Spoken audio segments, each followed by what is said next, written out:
ایک public mandate سے government آئے اور پھر وہ سرجیکل ریفارمز کرے, پبلک کو اپنے ساتھ لے. پبلک اس ملک کی بڑی تکڑی ہے. اگر ہم پبلک کو صرف یہ سمجھا دیں کہ آپ کو یہ مشکل پیریڈ گزرنا پڑے گا جب تک یہ ریفارمز چلتی نہیں ہیں, میرے خیال میں پبلک ساتھ چلے گی اگر وہ گورنمنٹ کو ٹرسٹ کرتے ہیں.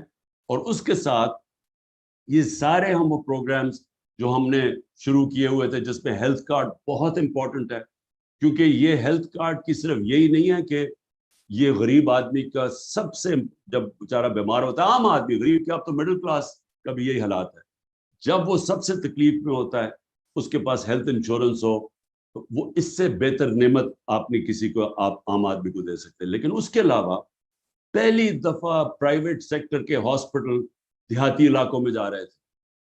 پہلی دفعہ کیٹرک کے آپریشن کرنے کے لیے ڈاکٹرز نے اپنی چھوٹی چھوٹی کلینکس کھولنی تھی دیہاتوں کے اندر, ہیلتھ کارڈ کی وجہ سے. نہیں تو وہاں تو ان بیچارے لوگ بے بس ہے, ہمارے پاس پیسہ ہی نہیں ہے انفراسٹرکچر بنانے کا سارے پاکستان میں ہاسپٹلس کا. تو ایک بالکل کوانٹم چینج آ رہا تھا ہمارا پورا ہیلتھ سسٹم اور ان کی پروٹیکشن کے علاوہ. اور دوسرا پھر یہ جو احساس کا پروگرام ہے, ٹارگیٹڈ سبسڈیز, یہ بالکل سبسڈیز ٹارگیٹ ہونی چاہیے. یہ جو اتنا زیادہ ہم سبسڈائز کرتے ہیں پیسہ, وہ جاتا ہی نہیں ہے. وہ تو, اور یہ بھی بات کی ایکسپورٹس کا بھی سبسڈائز تب کریں جب اس کا رزلٹ نظر آئے کہ ہاں ایکسپورٹ سے آپ کی انکریز ہوئی ہے, تو تب سبسڈیز ہے. تو یہ جو اب تک سبسڈائز کرنے کے پروگرامز ہیں, اس کو بالکل چینج کرنا چاہیے. اور ثانیہ نے یہ جو یہ نچلے طبقے کے لیے ٹارگیٹڈ سبسڈی, وہ بڑا, میں نے اس کی پریزنٹیشن دیکھی ہے, زبردست پروگرام اس نے بنایا. اور اس کے علاوہ یہ جو ہم نچلے طبقے کو اگر دھیان کر لینا, کیونکہ یہ مشکل وقت میں ان کے اوپر پریشر نہ پڑے, تو اس کے بعد میرے خیال میں یہ قوم تیار ہو جائے گی یہ اس ریفارم پروگرامز کے لیے. تو میں سب کا شکریہ ادا کرنا چاہتا ہوں, کیونکہ آپ کی, مجھے آج کل آپ کو پتہ ہے کہ مجھے ٹائم نہیں ملتا, کیونکہ میں لاء سیکھ رہا ہوں. اب میں اتنی زیادہ عدالتوں میں جا چکا ہوں کہ میں بڑا ایکسپرٹ بن جاؤں گا لاء کا, تو اس لیے مجھے اتنا وقت نہیں ملا. لیکن میں انشاءاللہ یہ تھوڑا سا پریشر ایز ہوتا ہے تو ہم شوکت یہ ریگولر میٹنگز کریں گے. میں ابھی بھی کنونسڈ ہوں, وہ ابھی ہم بات نہیں کریں گے اس کے اوپر, لیکن میں کنونسڈ ہوں کہ تھوڑا سا out of the box thinking کرنی پڑے گی کہ یہ جو ہمارا روپیہ گرتا ہے اور یہ جو اس کے ساتھ انفلیشن آتی ہے, یہ جو سب سے بڑا پرابلم ہے, اس کے اوپر تھوڑی سی out of the box thinking جو ہے, اس کے اوپر اور ڈیبیٹ چاہیے. کیونکہ وہ جو ہمارا دوست ہے, وہ پورا پیپر اس نے بنا کے ابھی مجھے بھیجنے لگا, جو میں آپ سب کے اندر سرکولیٹ کروں گا. اس نے وہ بڑا کمپریہنسو ایک پروگرام بنایا کہ اس کے خیال میں کرنٹ سچویشن میں ہم کیسے نکلیں گے. اوکے جی, تھینک یو, بہت شکریہ.